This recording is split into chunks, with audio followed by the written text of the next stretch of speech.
Greater Noida के सरकारी अस्पताल में अधिकारियों की लापरवाही का मामला सामने आया, जहां अधिकारियों की लापरवाही के चलते एक युवक अपनी पत्नी को दोनों हाथों से उठाकर एम्बुलेंस में ले जाता हुआ नजर आ रहा है और इस दौरान महिला को स्ट्रेचर की कोई व्यवस्था नहीं मिली, जबकि अस्पताल में स्ट्रेचर मौजूद होने के बावजूद भी मरीज को उपलब्ध नहीं कराया गया। तो वहीं पूरे मामले पर स्वास्थ्य विभाग चुप्पी साधे हुए है।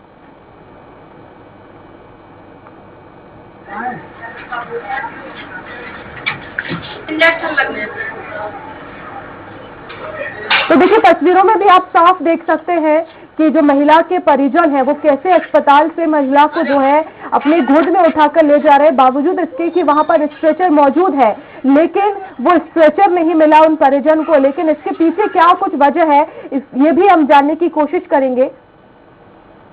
ज्यादा जानकारी के लिए संवाददाता कैलाश हमारे साथ फोनलाइन पर जुड़ गए हैं। कैलाश, अस्पताल में स्ट्रेचर की व्यवस्था है, उसके बावजूद भी जो परिजन है वो महिला को गोद में उठाकर ले जा रहे हैं, क्या कुछ वजह है? क्या अस्पताल के द्वारा मुहैया नहीं कराया गया स्ट्रेचर?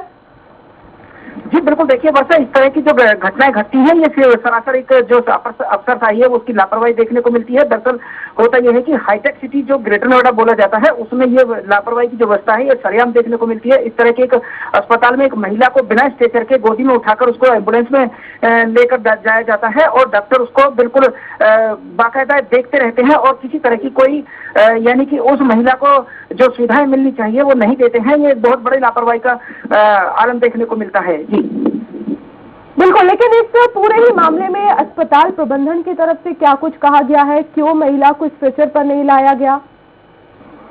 जी देखिए, अस्पताल प्रबंधन की सबसे बड़ी जो लापरवाही होती है और उसके बाद जो इस तरह लापरवाही करने के बाद में जो उनका एक सवाल जवाब होता है वो सिर्फ वो इतनी बड़ी हीरा वाली जैसा सवाल होता है कि वो जिस तरह के पल्ला झाड़ते हुए दिखाई देते हैं कि हमको बताया नहीं था कि परिजनों ने कि इस तरह की महिला को स्ट्रेचर की जरूरत है और इसको एम्बुलेंस में ले जाया जा रहा है, जबकि उन सभी डॉक्टरों को उनको ये पता थी कि ये महिला बेहोश स्थिति में है, वो चलने फिरने लायक स्थिति में नहीं है और दूसरी जगह शिफ्ट किया जा रहा है, तो उसको एम्बुलेंस में ले जाने के लिए स्ट्रेचर की आवश्यकता पड़ेगी, मगर ऐसा उन्होंने नहीं किया।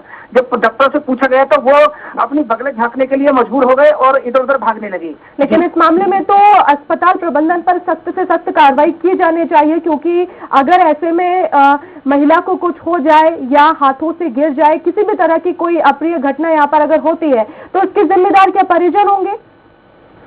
जी बिल्कुल, देखिए इस तरह की जो घटनाएं हैं यहाँ पर जो सेक्टर 31 नोएडा का अस्पताल है वहाँ पर भी ऐसी देखने को मिलती है, जो बहुत काफी बड़ा हॉस्पिटल है, जो सुपर स्पेशलिटी हॉस्पिटल है, उनमें भी ऐसी घटनाएं देखने को मिलती है। लेकिन आज तक इस तरह की कोई कार्रवाई नहीं हुई। सिर्फ कार्रवाई के नाम पर जब जांच बैठाई जाती है, जांच में सिर्फ वही लीपापोती होने के बाद में वो फाइलें दब जाती हैं और आगे चलकर सिर्फ इन पर कोई कार्रवाई नहीं होती है। किसी तरह की अगर कोई कार्रवाई होती तो शायद ये लोग ऐसा नहीं कर पाते। ऐसा यानी कि साल में 2-4 केस ऐसे होते हैं जो जुड़ते चले जाते हैं और लापरवाही के चलते इनकी सिर्फ फाइलें जांच के नाम पर वो फाइलें दबती चली जाती है, बाकी कुछ नहीं होता है।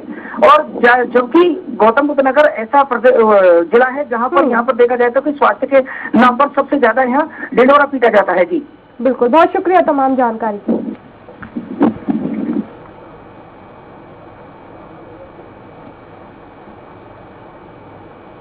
और वक्त एक छोटे से ब्रेक का है, ब्रेक के बाद फौरन हाजिर होंगे।